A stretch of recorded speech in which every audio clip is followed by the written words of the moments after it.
तुमच्या आईला जर फोन वापरता येत नसेल तर तुमच्याहून मोठा कपूत कोण आहे? तुम्ही नालायक. लहानपणी जन्माला आला होता तेव्हा तिने तुमच्या हातात पेन्सिल देऊन तुम्हाला क ख ग घ शिकवलं आणि तुम्ही तिला साधा फोन चालवायला नाही शिकवू शकत आणि याला वरून तुम्ही म्हणता ममली समाजाची क्यूटनेस.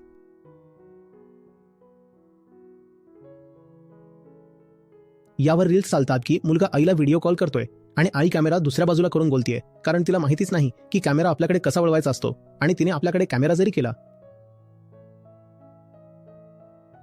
तर मोड दुसरा ऑन केला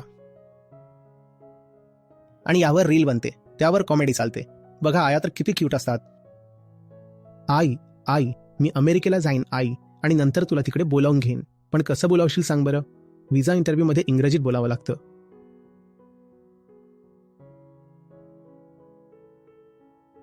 व्हिसा इंटरव्ह्यू असतो आणि तो इंटरव्ह्यू म्हणजे काही नाही की खुर्ची वगैरे लावली जाते. समोर एक छोटीशी खिडकी असते आणि त्यातून 2 मिनिटासाठी संवाद साधला जातो आणि तिथे महिला असतात. त्या त्यांच्या अमेरिकन स्टाईलमध्ये बोलतील तुमच्याशी. तुम्ही कसं उत्तर द्याल सांगा? तुम्ही मुलाला तर पाठवून दिलं अमेरिकेला, पण तुम्ही कसा जाणार सांगा? तुम्ही त्याला भलेही शिकवलं असेल हिंदी, पण तो तुम्हाला इंग्रजी शिकवून गेला नाही ना.